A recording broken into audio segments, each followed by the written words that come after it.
નમસ્કાર, GSTV news જોઈ રહ્યા છો આપ. હું છું માનસી. આજે 12 વાગે વાત કરવી છે શું કોરોનાની રસી સલામત હતી કે કેમ, આ પ્રશ્ન કેમ ઉદ્ભવ્યો છે તેની ઉપર એક અપડેટ છે, તેના ઉપર સૌથી પહેલા નજર કરીએ. આ સમાચાર કોરોના કાળ બાદ હવે કોવિશિલ્ડ રસીને લઈને સૌથી મોટા સમાચાર સામે આવ્યા છે. સમાચાર આવતા જ લોકોમાં ચિંતા ઉદ્ભવી છે, કારણ કે એસ્ટ્રાઝેનેકા કંપનીએ હવે રહીને આડકતરી રીતે સ્વીકાર કર્યો છે. એસ્ટ્રાઝેનેકા કંપનીએ સ્વીકાર કર્યું કે કોર્ટમાં રજૂ કરાયેલા દસ્તાવેજોમાં કંપનીએ પહેલી વખત સ્વીકાર્યું કે તેની આડઅસરો છે.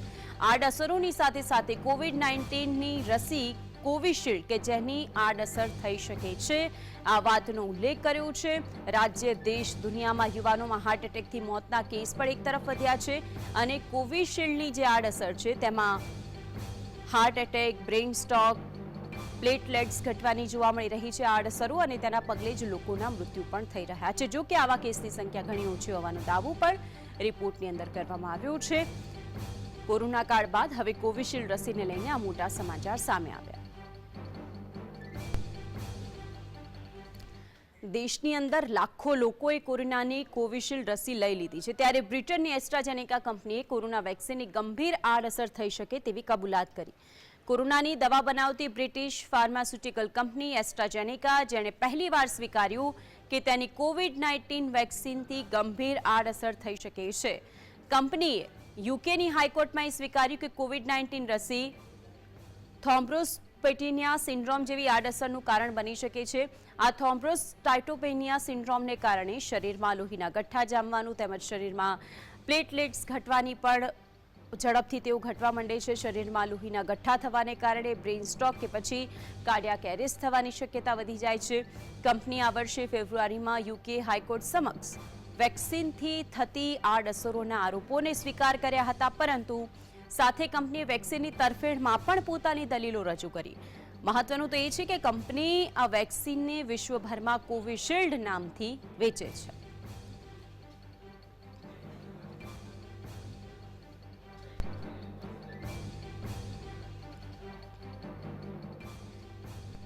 હવે આ જે એસ્ટ્રાઝેનેકા છે તેના પર શું આરોપ છે તેની વાત કરીએ. કોરોના મહામારી દરમિયાન ઓક્સફર્ડ એસ્ટ્રાઝેનેકાની રસી લગાવાઈ હતી. ભારતમાં આ વેક્સિનનું ઉત્પાદન અદાર પૂનાવાલાની સિરમ ઇન્સ્ટિટ્યૂટે કર્યું હતું. ત્યારબાદ ભારત સહિત દુનિયાભરના કરોડો લોકો કે જેમણે આ કોવિશિલ્ડની રસી લગાવી હતી કોરોના સામે રક્ષણ મેળવવા માટે, તેમની કોવિડ વેક્સિન લોકોમાં દુર્લભ દુષ્પ્રભાવ પેદા કરી શકે છે, આ આરોપ છે એસ્ટ્રાઝેનેકા ઉપર. મહત્વની વાત એ છે કે આ મહામારીના લગભગ 4 વર્ષ પછી એસ્ટ્રાઝેનેકાએ કોર્ટ સમક્ષ તેનો સ્વીકાર કર્યો છે.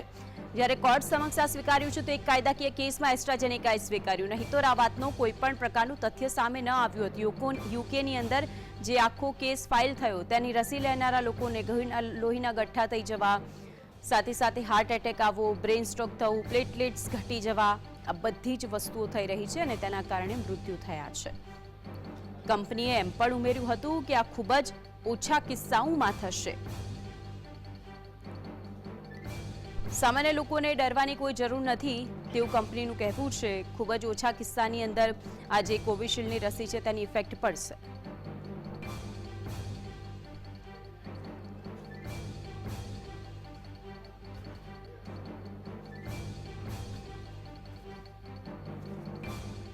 તો આપણી સાથે આજ અંગે ચર્ચા કરવા માટે ડોક્ટર વસંત પટેલ, જે સિનિયર તબીબ છે, તે જોડાયા છે, અને ડોક્ટર અર્પિતા ઝીંઝુવાડિયા, પ્રોફેસર છે ક્લિનિકલ રિસર્ચના, તેઓ પણ જોડાયા છે. આ બંનેનું સ્વાગત છે જીએસટીવીમાં. સૌથી પહેલા ડોક્ટર અર્પિતા, આપની પાસે આવું છું. એક ક્લિનિકલ રિસર્ચની અંદર આપ છો, અને કોઈ પણ વસ્તુ, કોઈ પણ રસી જ્યારે તૈયાર થાય તો સૌથી પહેલા તેનું રિસર્ચ થતું હોય છે, તેની અપ્રુવલ મળે પછી જ તે માર્કેટમાં આવતી હોય છે, અને તેમાં પણ કેટલા બધા અપ્રુવલમાંથી પાસ થવું પડે. કોવિડ-19ની આ મહામારીમાં કોવિશિલ્ડને અપ્રુવલ મળી ગયું. આપનું શું લાગે છે કે આ જે આડઅસરની વાત સામે આવી છે તેને લઈને આપની શું સ્પષ્ટતા રહેશે? ઓકે, એકચ્યુઅલી તમારી વાત બિલકુલ સાચી છે Mansi. Approval process is very much required. બહુ જરૂરી છે અપ્રુવલ પ્રોસેસ. કોઈ પણ વેક્સિન માર્કેટમાં કે કોઈ પણ મેડિસિન ઇન દેટ કેસ માર્કેટમાં લોન્ચ થાય, વી હેવ મલ્ટિપલ અપ્રુવલ્સ. સારા એવા અપ્રુવલ્સ લેવા પડે છે ગવર્મેન્ટ તરફથી. એના ટેસ્ટિંગ હોય, એના ડેટા હોય, અપ્રોક્સિમેટ 10-12 યર્સનો લોંગર પીરિયડ હોય. પણ કોરોના ઇઝ એક્સેપ્શનલ કેસ, એટલે હું અહીંયા ખાસ તો તમને એ વસ્તુ જણાવું કે ઇન્ટરનેશનલ કાયદા અને નેશનલ કાયદા મુજબ પણ આપણા દેશમાં કાનૂન છે, એને કહેવાય છે new drug and clinical trials rules, March 2019. એના જે શેડ્યુલ્સ અને ચેપ્ટર્સ છે ને એની અંદર ક્લિયરલી લખેલું છે કે કોઈ પણ જગ્યાએ અગર કોઈ એપિડેમિક કે પેન્ડેમિક છે તો આપણી પ્રાયોરિટી પહેલાં તો માણસને બચાવવાની છે, રાઈટ? એટલે માણસને બચાવતી વખતે જે પણ દવાઓ કે વેક્સિન્સ જે આપણે યુઝ કરેલી છે એ વેક્સિન્સ માટે એવું જરૂરી નથી કે આપણી પાસે મલ્ટિપલ અપ્રુવલ્સ એ ટાઈમે હોવા જોઈએ, અને આપણી પાસે એવો ટાઈમ પણ નહોતો કે આપણે મલ્ટિપલ અપ્રુવલ્સ લઈ શકીએ. તો જે બેટર વેક્સિનેશન્સ કે જે નિયરેસ્ટ વેક્સિનેશન, જેમ કે આપણે કોવેક્સિનની વાત કરું, કારણ કે કોવેક્સિન એ ઇન્ડિયાની વેક્સિન્સ છે, આપણી ઇન્ડિયન વેક્સિનેશન્સ છે. તો એની અંદર જેમ SARS-CoV-2 હતું એના વાયરસની એની વેક્સિન્સની ઉપર કામ કરીને આપણે કોવિડની વેક્સિન્સ બનાવેલી છે, કોવેક્સિન, વિચ ઇઝ લાઈક એટલા માટે આપણે કહી શકીએ કે બહુ બહુ સેફ છે, કારણ કે ઓલરેડી SARS-CoV-2 માટે એ બનેલી હતી અને એના બેઝ ઉપર જ આ વેક્સિન બનેલી છે. એટલે Covaxin it is a safe. But જેમ કે કોવિશિલ્ડ માર્કેટમાં લોન્ચ કરી તો એના માર્કેટ, કારણ કે અહીંની છે જ નહીં, એ બહાર એસ્ટ્રાઝેનિકાએ બનાવેલી છે અને એસ્ટ્રાઝેનિકાએ એના પર કોઈ અપ્રુવલ પ્રોસેસ કે કંઈ પણ ઇન્ડિયામાં કંઈ પણ એના માણસો પર રિસર્ચ કરીને કે એના ડેટા લઈને પછી એને બનાવી હોય ને એવા કોઈ પ્રૂફ નથી, કારણ કે એ બની હશે તો એ બહારના દેશ માટે બની હશે. અને કેમ કે એપિડેમિક અને પેન્ડેમિક હતો આપણી માટે કોવિડ-19, અને બેલ્મોન્ટ રિપોર્ટ જે 1979નો જે ઇન્ટરનેશનલ કાનૂન છે એમાં લખેલું છે કે ઇન ઇમરજન્સી સિચ્યુએશન્સ ક્યારેય પણ, એટલે કેપર હેરિસ અમેન્ડમેન્ટ એક્ટ પણ છે અને બેલ્મોન્ટ રિપોર્ટ પણ છે, ઇમરજન્સી સિચ્યુએશન પર બાળક પર કે કોઈ પણ મેડિસિન માર્કેટમાં લોન્ચ કરો ત્યારે કન્સેન્ટ કે અમુક વસ્તુઓનો ડેટા અવેલેબલ ના હોય તો પહેલી પ્રાયોરિટી માણસને જીવ બચાવવાની છે. પણ મારો સવાલ એ છે કે જ્યારે ભારતની કોવેક્સિન અવેલેબલ હતી, જ્યારે ભારતની કોવેક્સિન પાઇપલાઇનમાં હતી કે અવેલેબલ, ચલો હું માનું છું કે પાઇપલાઇનમાંથી અવેલેબલ નહોતી જ્યારે કોવિશિલ્ડ લોન્ચ થઈ ત્યારે, પાઇપલાઇનમાંથી, તો વાય નોટ દેટ ફર્સ્ટ? આપણે ફ્રન્ટ લાઇનર્સને પહેલાં કોવિશિલ્ડ કેમ લોન્ચ કરી છે? દેટ્સ ધ મેઇન થિંગ, કે આપણે ફ્રન્ટ લાઇનર્સને મેક્સિમમ લોકોને કોવિશિલ્ડ કેમ લોન્ચ કરીએ? આપણે કોવેક્સિન પર આટલો કોન્ફિડન્સ કેમ ના દેખાડ્યો? જ્યારે ભારત બાયોટેક અને ICMR, Indian council of medical research, જે ભારતની રિસર્ચ વિંગ છે, એ લોકોએ ભેગા થઈને કોવેક્સિન પર કામ કરેલું છે. So that's the reason, main reason એ છે કે અપ્રુવલ પ્રોસેસ બરાબર છે, પણ જ્યારે ભારત પોતે જે વેક્સિનમાં રિસર્ચમાં સ્પોન્સરશિપ હતું, પાર્ટિસિપેટેડ હતું, એના આંખ નીચે બનાવેલી હતી, એ વેક્સિન આપણે પહેલાં લોન્ચ કેમ ના કરી? ઓકે, તો કદાચ એનો મુદ્દો એ પણ હોઈ શકે, અર્પિતાજી, તમે જે સવાલ કર્યો કે યુકેની અંદર, યુએસની અંદર, અને પહેલાં તો રશિયાએ સ્પુતનિક શોધી હતી ને પછી ત્યાંની રસીથી પછી જે રીતે આવી, કદાચ તેના ઉપર ભરોસો વધારે હશે ને કોવેક્સિન પાઇપલાઇનમાં હતી અને એટલે જ ડિસ્ટ્રીબ્યુટ થઈ હોય. આવું આપની પાસે ડૉક્ટર વસંત, હવે આજે કોવિશિલ્ડની વાત સામે આવી છે, યુકેની કોર્ટની અંદર એસ્ટ્રાઝેનેકાએ સ્વીકાર્યું, કારણ કે 51 લોકોના મૃત્યુ થઈ ગયા. દંડની વાત આવે તો 1000 કરોડનું વળતર છે કે જે તેમના કુટુંબીજનોએ માંગ્યું છે કે આ અમારા લોકોના જે મૃત્યુ થયા છે તેનું શું કરશો? એને લઈને હવે જેટલા પણ ભારતની અંદર જેટલાએ પણ કોવિશિલ્ડની રસી લીધી છે તેમના માટે આપનું શું કહેવું છે? ચોક્કસથી હવે ક્યારેય પણ આવું જે પેન્ડેમિક જેવી સિચ્યુએશન હતી કોવિડની, ત્યારે પ્રાયોરિટી કોઈ પણ દેશની અને સમગ્ર વિશ્વની હતી કે ભાઈ વેક્સિન ઝડપથી ઝડપ ડેવલપ થાય અને લોકો સુધી એ પહોંચી શકે. હવે એની જે એડવર્સ રિએક્શન છે, કોઈ પણ ડ્રગ હોય, એ એલોપેથિક હોય કે હોમિયોપેથિક હોય કે આયુર્વેદિક હોય, બધામાં એડવર્સ રિએક્શન અને સાઇડ ઇફેક્ટ આપણે જેને કહીએ છીએ અથવા તો આડઅસર એ અમુક પ્રમાણમાં હોય જ છે. એટલે આ વસ્તુ જે કોવિશિલ્ડની જે એડવર્સ ઇફેક્ટ છે, થ્રોમ્બોસાઇટોપેનિયા અને જે લોહી ગંઠાઈ જવું આપણે, જેના લીધે હાર્ટ એટેક આવે, બ્રેઇન સ્ટ્રોક થાય, ઘણા બધાને સાંધામાં જે બોલ છે એ સુકાઈ જાય, આ બધા કોમ્પ્લિકેશનો આપણે છેલ્લા 1.5-2 વર્ષથી તો આપણે ઘણા બધા કેસમાં જોતા આવ્યા છીએ. આપણે ગુજરાતમાં પણ તમારા બધા જ મીડિયાના માધ્યમથી ઘણા બધા યુવાનો સડન કોલેપ્સ થઈ જતા પણ જોયા છે. ત્યારે પણ આપણે અવારનવાર કહ્યું કે સરકારે આના માટે મેડિકલ આખું રિસર્ચ કરવું જોઈએ કે ભાઈ રીઝન શું છે. ખાલી તમે ફૂડને રીઝન કરીને કહી દો કે ભાઈ ફૂડ આના માટે રીઝન છે, એવું નથી. એટલે ત્યારે પણ મેં કહ્યું હતું કે ભાઈ જે પણ યુવાનોના મૃત્યુ થાય છે એનું વિશ્લેષણ થવું જોઈએ, એનું મેડિકલ રિસર્ચ થવું જોઈએ, ઓટોપ્સી થવી જોઈએ. જો એ બધું થયું હોય તો કદાચ આપણે અહીંયા પણ ખ્યાલ આવી ગયો કે ભાઈ આમાં રીઝન કંઈક જુદા છે. પરંતુ હવે સામાન્ય જનતાએ જેણે કોવિશિલ્ડ લીધી છે, જે ફ્રન્ટ લાઇન વોરિયર છે, બધાએ કોવિશિલ્ડના લગભગ 2-3 ડોઝ લીધેલા છે. પરંતુ જનરલ પબ્લિકને પણ આપણે મેક્સિમમ ઇન્ડિયામાં કોવિશિલ્ડ જ આપી છે. હવે આ જે એડવર્સ રિએક્શન છે એની સંખ્યા ખૂબ ઓછી હોય છે, એટલે જાહેર જનતાએ ડરી જવાનું, ગભરાઈ જવાનું કે પેનિક થવાની જરૂર નથી. આ તો લંડનની કોર્ટમાં ત્યાંની જે કાયદાકીય કાનૂન વ્યવસ્થા, સમગ્ર વિશ્વમાંથી લોકો બ્રિટન જતા હતા જ્યારે જે તે સમયે કાયદાનો અભ્યાસ કરવા. એટલે મારી એક ચોક્કસ એવું માનવું છે કે બ્રિટનની જે કાયદા અને ન્યાય પદ્ધતિ છે ખૂબ જ ઉત્તમ પ્રકારની છે. ત્યારે ત્યાંની કોર્ટમાં ચુકાદો પણ આવ્યો અને એસ્ટ્રાઝેનેકાએ ત્યાં સ્વીકારવું પણ પડ્યું. એટલે આ સ્વીકાર્યું છે, એનાથી જનરલ પબ્લિકે ડરી જવાની જરૂર નથી. પરંતુ ચોક્કસ ભારત સરકારે એક ઇનિશિયેટ કરવું જોઈએ. જેણે કોવિશિલ્ડ લીધી છે એ લોકોનું એક રિસર્ચ આખું કરવું જોઈએ કે ભાઈ આ લોકોનું 2D ઇકો છે, એન્જિયોગ્રાફી છે કે આવું કોઈ પ્રોપર ICMR દ્વારા સરકારને સૂચન કરી અને ગ્રુપ ઓફ સર્વેસ કરવા જોઈએ. અને એવા કોઈ ફાઇન્ડિંગ્સ મળે તો એના પ્રિવેન્શન માટે શું કરવું જોઈએ એવું સરકારે એની કોઈ સ્ટ્રેટેજી ચોક્કસ બનાવવી જોઈએ, એવું મારું ચોક્કસ માનવું. જી અર્પિતાજી, એક સવાલ એ થાય કે જે રીતે ડૉક્ટર વસંતે વાતનો ઉલ્લેખ કર્યો, કારણ કે આપને ખ્યાલ હશે મનસુખ માંડવિયા જ્યારે એક પછી એક નવરાત્રી સમયે હાર્ટ એટેક આવતા હતા અને યુવાનો મરતા હતા, એ પછી પણ કિસ્સાઓ ચાલુ જ રહેતા. પછી એક કમિટી બેસાય છે, રિસર્ચ થાય છે, પછી તેમનું નિવેદન સામે આવે છે કે સ્ટ્રેસના કારણે, ખાણીપીણીના કારણે, અત્યારની રહેણીકરણીના કારણે આ બધી વસ્તુઓ અને વધારે પડતા સ્ટ્રેસના કારણે આ વસ્તુઓને બનાવ બનતા હોય છે. પરંતુ શું એ વખતે પણ આ જે યુવાનો હોય જેમણે કોવિશિલ્ડની રસી લીધી હોય અને તેમના કારણે પણ આ વસ્તુને સાંકળી શકાય ખરી? હા, હું તો ત્યારે પણ એગ્રી હતી કે definitely vaccination is one of the reason કે એના પરથી જે થ્રોમ્બોસાઇટિસ જે આપણે કહીએ છીએ કે જે લોહીની બ્લડ ક્લોટ્સ જામી જવાનો પ્રોબ્લેમ ત્યારે પણ હતો ને અત્યારે બી છે ને. આ કંઈ નવું નથી.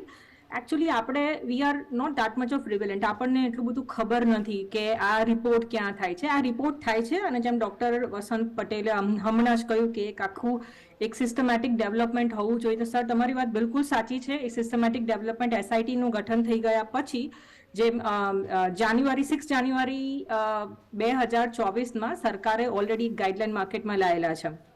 એ ગાઈડલાઇન અમે લોકો AEFIનો રિપોર્ટ્સ કહીએ એટલે guidelines adverse event following immunisation, adverse event following immunisation AEFI એ આપણે કોઈ પણ વેક્સિનેશન કે ઇમ્યુનાઇઝેશન પછી આપણે કોઈ પણ થતા રિએક્શન સરકારને ડાયરેક્ટ રિપોર્ટ કરી શકે છે. અને આજે અત્યારે હું તમને જે કહી રહી છું કે આ જે ગાઈડલાઇન છે એ સ્પેસિફિક વેક્સિનેશન્સના માટે બનેલી છે અને ministry of health and family વેલફેરની વેબસાઇટના નીચે SAFEVAC SAFEVAC.MOHFW.gov.in પર આ રિપોર્ટ થઈ શકે છે.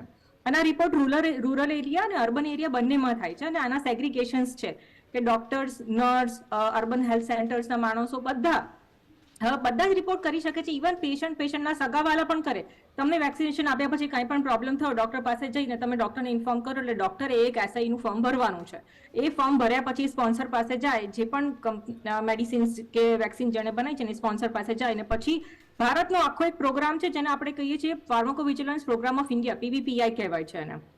પણ અહીંયા સૌથી મોટો જે મેઇન પ્રોબ્લેમ છે ને એ ડોક્ટર્સની સાથે છે. જ્યારે ડોક્ટર્સની પાસે આવા કોઈ રિપોર્ટ્સ આવે છે, એમ સરે હમણાં જ કહ્યું કે કોવિશિલ્ડથી જેટલા પણ ડેથ છે આપણી પાસે અગર એ ડેટા હોત તો અત્યારે ડેટા ઘણો કામમાં આવત. એટલે કોવિશિલ્ડ કે કોઈ બી heart cardiac arrest, it was a cardiac arrest, it is not a particularly heart attack. Cardiac અરેસ્ટના પેશન્ટને આપણે અગર એની મેડિકલ હિસ્ટ્રી લીધી હોત, ઓબ્વિયસલી આપણે તો વેક્સિન કોવિશિલ્ડ આપણને ખબર પડે કે આટલા લોકોએ કોવિશિલ્ડ લીધી છે, આટલા લોકોએ કોવેક્સિન લીધી છે કે કોઈ પણ બીજી વેક્સિનેશન લીધી છે, તો વી could have that much of data. A data અગર આપણે અર્બન હેલ્થ સેન્ટરમાં આપ્યો હોત અને ત્યાંથી નેશનલ હેલ્થ સેન્ટર પર જઈને જો ICMRની પાસે અને ministry of health and family welfare પાસે તો આજે એક પ્રોપર ડેટા અવેલેબલ હોત. આ ઓબ્ઝર્વેશનલ સ્ટડીઝ છે અને આના પર બી કામ ચાલુ છે.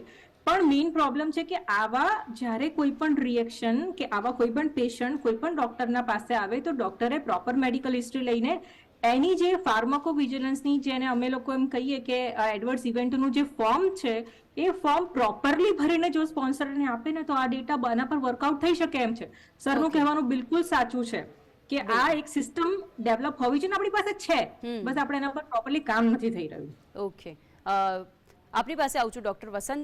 Main thing is TTS. આખરે TTS શું છે તે એટલું જાણવું જરૂરી છે કારણ કે આ વાતનો ઉલ્લેખ યુકેની કોર્ટમાં એસ્ટ્રાઝેનેકાએ કર્યો. હવે TTSથી શું થાય છે, આ ફોર્મેટ શું છે, લોકોને એ પણ જાણવું જરૂરી બને. હવે જે થ્રોમ્બોસાઇટોપિનિયા થાય એમાં પ્લેટલેટ કાઉન્ટ્સ એ બધું ઘટી જાય અને થ્રોમ્બોએમ્બોલિક જે ફિનોમિના થાય છે એમાં જે બ્લડ છે એ ગંઠાઈ જતું હોય. બ્લડ ગંઠાઈ જાય એટલે બ્લડ જાડું થઈ જાય. એના કારણે જ આપણે જે તે સમયે ડી ડાયમર ને ફેરિટીન ને બધા રિપોર્ટ્સ કરતા હતા અને કન્ટિન્યુઅસ કોરોનાના મોનિટરિંગ માટે એનો યુઝ કરેલો છે. ત્યારે લોહી પાતળું કરવાની દવાઓ પણ ઘણા બધા દર્દીઓને અમે લાંબા સમય સુધી આપી પણ છે. પરંતુ હવે જે પ્રશ્ન છે એ મારો એક સરકારને એક રિક્વેસ્ટ છે, ભારત સરકારને અને જેટલા પણ રિસર્ચ સાથે સંકળાયેલા છે એ બધાને, કે સરકારે એક આખું ઇન્ડિવિજ્યુઅલ સર્વેલન્સ કરવું જોઈએ. પર્સનલી મારું એવું માનવું, જે કેસ થયો એની મેડિકલ હિસ્ટ્રી લઈને એને સબમિટ કરાવી એના કરતા વોલેન્ટરીલી જે લોકોએ વેક્સિન લીધી છે કોવિશિલ્ડ અને જે લોકો ફિલ્ડમાં છે એ લોકોનો એક સર્વે કરવો જોઈએ કે ભાઈ આ જે રિસ્ક ફેક્ટર છે એના માટે કેટલા ટેસ્ટ કરવા જોઈએ, એન્જિયોગ્રાફી કરવી જોઈએ કે બ્રેન સીટી બ્રેન કે એમઆરઆઈ બ્રેન કરવું જોઈએ. એ આખી આઈસીએમઆર ની ગાઈડલાઈન પ્રમાણે એ લોકોના ડી ડાયમર, ફેરિટીન, પીટી, એપીટીટી આ બધા જે રિપોર્ટ્સ હોય છે આ બધા એક સર્વેલન્સ માટે કરી અને ગ્રુપ ઓફ સ્ટડીઝ કરવા જોઈએ. Urban, rural, semi urban, frontline warrior, medical staff, paramedical staff. તો આપણે એક risk factor vaccine, post vaccination, post Covid risk factor આપણે કેલ્ક્યુલેટ કરી શકીએ અને એના પરથી કન્ક્લુઝન પર આવી શકાય કે ભાઈ આવું કોઈ પણ અનનેચરલ ડેથ થાય છે તો એની કમ્પલસરી ગવર્મેન્ટ એનો રૂલ્સ લાવવો પડે કે ભાઈ કમ્પલસરી એની ઓટોપ્સી અને મેડિકલ બાયોપ્સી અને મેડિકલ ઓટોપ્સી અને એનું આખું જ સ્ટડી થશે. ત્યારબાદ જ એની બોડી સગાને આપવામાં આવશે. અને જો એના કેસમાં કંઈક આવા રીઝન આવે તો સરકાર એનું વળતર એસ્ટ્રાઝેનેકા પાસેથી એને અપાઈ શકે અને એના પરિવારને પણ મદદ કરાઈ શકે.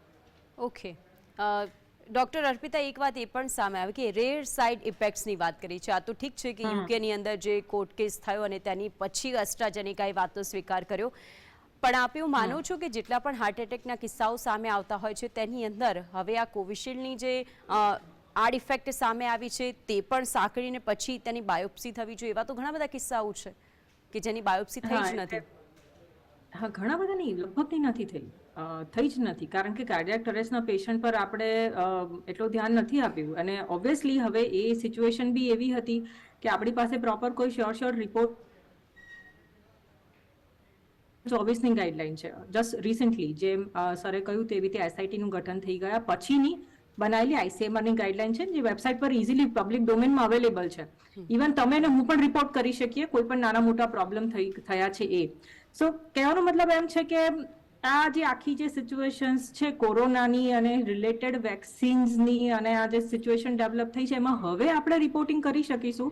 બટ જેમ સરે ડૉક્ટર વસંત પટેલે કહ્યું એવી રીતે ઇટ ઇઝ વેરી ઇમ્પોર્ટન્ટ કે કોઈ પણ પેશન્ટને આવી રીતે કાર્ડિયાક અરેસ્ટ છે, સડન ડેથ છે, જેની કોઈ મેડિકલ હિસ્ટ્રી નથી કાર્ડિયોવાસ્ક્યુલર ડિસીઝની, હાર્ટ એટેકની, હાઈ બ્લડ પ્રેશરની કે એવી કોઈ હિસ્ટ્રી નથી ને સડન એમને આવો કોઈ પ્રોબ્લેમ થઈ રહ્યા છે તો એ પોઈન્ટ ટુ મોનિટર છે અને એમની ઓટોપ્સી થવી બહુ જરૂરી છે, એમની મેડિકલ હિસ્ટ્રી લેવી બહુ જરૂરી છે. કારણ કે Bing in clinical research industry જ્યાં સુધી ડેટા ના આવે અમારી પાસે ત્યાં સુધી અમે એના પર કંઈ કરી નાખીએ. ડેટા સિસ્ટમમાંથી જ આવશે. ડેટા જો એક પ્રોપર સિસ્ટમ બનાવવામાં આવશે ને પ્રોપર સિસ્ટમ ફોલો થશે, ડેટા સિસ્ટમમાંથી જ આવશે. સિસ્ટમમાંથી ડેટા આવશે તો ડેફિનેટલી એના પર કામ થશે. સરે કહ્યું એવી રીતે ડેફિનેટલી વળતર પણ અપાવી શકાય. આગળ થતા કોઈ પણ કાર્ડિયાક અરેસ્ટને આપણે રોકી પણ શકીએ. ખાલી પાણી પીવું ને શાંતિથી બેસી રહો that's not the final result. Pranayama કરવું એ બધું બરાબર છે, આપણે ફ્લેક્સિબિલિટી વધારી, પણ થ્રોમ્બોસિસ જે ડેવલપ થઈ ગયા છે એ તો ક્યારે પિક્ચરમાં આવશે જ્યારે કોઈ સર્ટન પબ્લિકને કે કોઈ પણ પેશન્ટને કોઈ આવો ઇન્સિડન્ટ થશે ત્યારે જ. ત્યાં સુધી તો આપણને ખબર જ નહીં પડે. સો એ સરે કહ્યું એવી રીતે એક સિસ્ટમ બનાવી અને એક આઈસીએમઆરની તરફથી ગાઈડલાઈન જરૂર છે. આ ફર્સ્ટ સ્ટેપ છે. જે મેં તમને કહ્યું કે 6 જાન્યુઆરી 2024 એક ગાઈડલાઈન આખી પ્રોપર બનાવીને આખા એક ઇવેન્ટ થયેલા છે. We can start from that કે આપણે પોતે જ જ્યારે આવા કોઈ ઇન્સિડન્ટ થાય કે કોઈ નાના મોટા પ્રોબ્લેમ થાય, ભલે કોઈ બી રિએક્શન લાઈક કોવિશિલ્ડનું પેશન્ટ છે, કોવિશિલ્ડ લીધેલી છે તો આપણે રિપોર્ટ કરી શકીએ છીએ અને સરકાર અમારા તરફથી ડેટા આવવાનો જ છે. ઓકે ડૉક્ટર વસંત, જ્યારે પણ વર્લ્ડ મેડિકલ ઇમરજન્સી આવતી હોય ત્યારે ઇમરજન્સી મેડિસિન સૌથી પહેલી પ્રાથમિકતા હોય છે કે જેનાથી લોકોને આપણે બચાવી શકીએ. પાઇપલાઇનની અંદર એનું ક્લિનિકલ રિસર્ચ હોય છે, એ વખતે તુરંત બધું જ એપ્રૂવ નથી થઈ શકતું. એ બધાની વચ્ચે જ્યારે કોવિશિલ્ડને WHO તરફથી મંજૂરી આપવામાં આવે છે, વિદેશોમાં પણ આવે છે અને બીજી જગ્યાએ પણ જ્યારે તેને આપવામાં આવે છે, પરંતુ તેની આજે આડ ઇફેક્ટ સામે આવી. હવે આપના મતે આપ તેને શું કહી શકશો? તો અત્યારે એક અપડેટ આપણે બતાવી દઈએ તો દેશમાં 36 કરોડ લોકો એવા છે કે જેમણે કોવેક્સિનની રસીના ડોઝ આપવામાં આવ્યા છે, એટલે કે આટલા લોકોએ કોવેક્સિન લીધી છે. દેશમાં 7.4 કરોડ કોર્બેવેક્સની રસીના ડોઝ આપવામાં આવ્યા છે. 175 કરોડ લોકો એવા છે કે જેમણે કોવિશિલ્ડની રસી લીધી છે અને 36 કરોડ લોકો એવા છે કે જેમણે કોવેક્સિનની રસી લીધી છે. કોવિશિલ્ડની રસીની જે આડ ઇફેક્ટ સામે આવી છે યુકેની કોર્ટની અંદર જ્યારે સ્વીકારવામાં આવ્યું એસ્ટ્રાઝેનેકા દ્વારા કે હા તેની આડઅસર છે, બ્લડ ક્લોટ્સ થઈ જાય છે, હાર્ટ એટેકના કિસ્સાઓ વધી રહ્યા છે, પ્લેટ્સ ડાઉન થઈ જાય છે, આ બધી જ વાતનો ઉલ્લેખ કરવામાં આવ્યો હતો અને તેના કારણે યુકેની અંદર જ્યારે આ સમગ્ર વાત સામે આવી 51 લોકોના યુકેમાં રસી લીધા પછી મૃત્યુ થયા હતા. તેમના પરિવારજનો કોર્ટમાં જાય છે અને પછી આ બધી જ વાત બહાર આવે છે, કારણ કે 1000 કરોડનું વળતર યુકેની કોર્ટની અંદર 51 પરિવારના લોકો અને સભ્યો દ્વારા માંગવામાં આવ્યું છે. હવે એસ્ટ્રાઝેનેકાની આ જે કોવિશિલ્ડની રસી છે તેનાથી જે આડ ઇફેક્ટ થાય છે તેના ઉપર પણ અત્યારે આપણે ચર્ચા કરી રહ્યા હતા. બંને ડોક્ટરો સાથે જે નિષ્કર્ષ નીકળ્યો તે નિષ્કર્ષમાં એક વાતનો ઉલ્લેખ તે પણ હતો કે હવે સરકારે જો આ વાત સામે આવી છે તો તેના ઉપર ધ્યાન કેન્દ્રિત કરીને આગળ કામગીરી કરવાની જરૂર છે. બીજી વાતનો નિષ્કર્ષ એ પણ નીકળ્યો કે જે રીતે વધતા જતા યુવાનોની અંદર હાર્ટ એટેક છે તો તેમાં SITની રચના કરવામાં આવી હતી, તે પછી જે ઉલ્લેખ કરવામાં આવ્યો તો હવે તેની અંદર કોવિશિલ્ડની રસી શું તે વ્યક્તિએ લીધી છે કે કેમ તેને પણ સાંકળી લેવી જોઈએ અને પછી તેની તપાસ થવી જોઈએ, જેનાથી એ વાતની સ્પષ્ટતા આવે કે આ જે rare of the rare side ઇફેક્ટ્સની વાત થાય છે શું ખરેખર તે રેર ઓફ ધ રેર છે કે કેમ. ડૉક્ટર વસંત, એક સવાલ એ અંતિમ એ હતો કે જ્યારે ઇમરજન્સીની વાત આવે છે ત્યારે ઇમરજન્સી વેક્સિનની શરૂઆત થઈ જાય છે, WHO મંજૂરી આપે છે, પરંતુ એ વખતે પણ ક્લિનિકલ રિસર્ચ તો ચાલુ જ રહે છે, તો શા માટે WHO પછીથી તેની અંદરની આડ ઇફેક્ટની વાતોનો ઉલ્લેખ ન કર્યો? આ તો કોવિશિલ્ડની વાતની આડઅસર ત્યારે સામે આવી કે જ્યારે 51 લોકો યુકેની કોર્ટમાં ગયા. ચોક્કસથી WHO દ્વારા ઇમરજન્સી વેક્સિનેશન જે પેન્ડેમિકમાં એ લોકોએ જે પરમિશન આપી, જે પણ વેક્સિન જ્યારે ડેવલપ કરવામાં આવી ઇમિડિયેટલી ઇફેક્ટથી અને બહુ ફાસ્ટ ડેવલપ કરી વેક્સિન બધી જે પણ રિસર્ચ કંપની અને ફાર્મા ઇન્ડસ્ટ્રીઝે, ત્યારે એક નીડ્સ ઓફ ટાઈમ એવું હતું કે ભાઈ મેક્સિમમ લોકોને વેક્સિનેશન કરી કાઢીએ જેથી લોકો પેન્ડેમિકમાંથી બચી શકે. હવે this is the rarest of rare adverse effect છે, ત્યારે ચોક્કસથી સરકારે અને WHO પણ આ વસ્તુ પબ્લિકને પ્લેટફોર્મમાં મૂકવું જોઈએ કે ભાઈ આ વસ્તુ એડવર્સ ઇફેક્ટ છે આની, તમે જો આ વેક્સિન લીધી હોય તો તમને આવા કોઈ પણ સિમ્પટમ્સ હોય તો તમે આ વસ્તુ, અને હું મીડિયાના મિત્રોને પણ કહું છું કે એની વેબસાઇટ ફેમિલી હેલ્થ એન્ડ વેલફેરની વેબસાઇટ છે, એનું કયું ફોર્મ્સ છે, એની પણ માહિતી પ્રજા સુધી પહોંચે આપ સૌ મીડિયાના માધ્યમથી, એ પણ એનું એક અવેરનેસ પ્રોગ્રામ પણ મીડિયા દ્વારા મારી દ્રષ્ટિએ શરૂ કરવો જોઈએ, તો લોકોને ખબર પડે કે એમના કોઈ કોમ્પ્લિકેશન થઈ રહ્યું છે તો આપણે આ જગ્યાએ એનું રિપોર્ટિંગ કરવાનું છે. અને જો વધુમાં વધુ રિપોર્ટ થશે, વધુમાં વધુ ત્યાં કમ્પ્લેન્સ જશે તો સરકાર આના ઉપર કંઈક એક્શન લેશે એવું મારું માનવું. બિલકુલ. ડૉક્ટર અર્પિતા, જે રીતે એક વાતનો એ પણ સ્વીકાર કર્યો એસ્ટ્રાઝેનેકાએ કે આ તો rare of the rare case હોય છે, એટલે કે 100માંથી 1 લોકોને કદાચ એની આડઅસર થઈ હોય, તો શું એ વાતને પણ આપ સાચી માનો છો? રેરેસ્ટ ઓફ ધ રેર તો ના કહેવાય, બટ રેર કહી શકાય. રેરેસ્ટ ઓફ ધ રેર નથી, રેર છે, ઘણા બધા લોકો છે અને બેઝિકલી રેર ડિસીઝ કે રેર ઇન્ડિકેશન્સ માટે એક એવું છે કે 5000માંથી એક માણસને થાય તો આપણે એને રેરની કેટેગરીમાં કાઉન્ટ કરીએ છીએ. So it is depends on country. ભારતની અંદર 5000માં એક પેશન્ટને કંઈ પણ થાય તો આપણે એને રેર ડિસીઝમાં કે રેર ઇન્ડિકેશન્સ કે રેર કોન્ટ્રા ઇન્ડિકેશન કે વોર્નિંગમાં કાઉન્ટ કરીએ છીએ. સો હવે તો નંબર ઓફ ઇવેન્ટ્સ આપણી પાસે આવે, એનો ડેટા આવે, પછી આપણે એને રેર કે રેરેસ્ટ ઓફ ધ રેરની કેટેગરીમાં મૂકી શકીએ.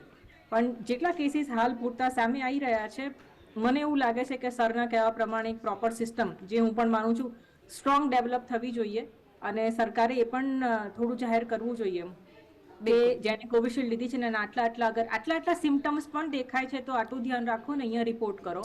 અને મેં તમને જેમ હમણાં કહ્યું એમ ministry of health and family વેલફેરની જે વેબસાઇટ છે એમાં સેફ વેક સેફ વેક્સિનેશનનો VAC છે, SAFE VAC, એના પોઈન્ટ ઉપર જઈને ત્યાં જઈને આખી ગાઈડલાઇન્સ છે, તમે એની પ્રમાણે ડેથ છે, મતલબ 5 અલગ અલગ કેટેગરીમાં કરેલા છે સિરિયસ એડવર્સ ઇવેન્ટને રિપોર્ટિંગ. જી. એમાંથી કઈ કેટેગરીમાં તમે ફોલો અપ થાવ છો ને એ પ્રમાણે doctor, nurse, Okay. Paramedical staff, urban health centre કોઈ પણ રિપોર્ટ કરી શકે છે ડેટા મેક્સિમમ કેસીસ. અને હવે ડોક્ટર અર્પિતા એ વાતનો ઉલ્લેખ કરવો પડે કે હવે ભારત સરકાર કઈ રીતે આ વાતને જોઈ રહી છે અને કઈ રીતે તેના ઉપર નિર્ણય પોતાનો લેશે. ડોક્ટર અર્પિતા અને ડોક્ટર વસંત, આપ બંને અમારી સાથે જોડાયા તે બદલ આપ બંનેનો આભાર.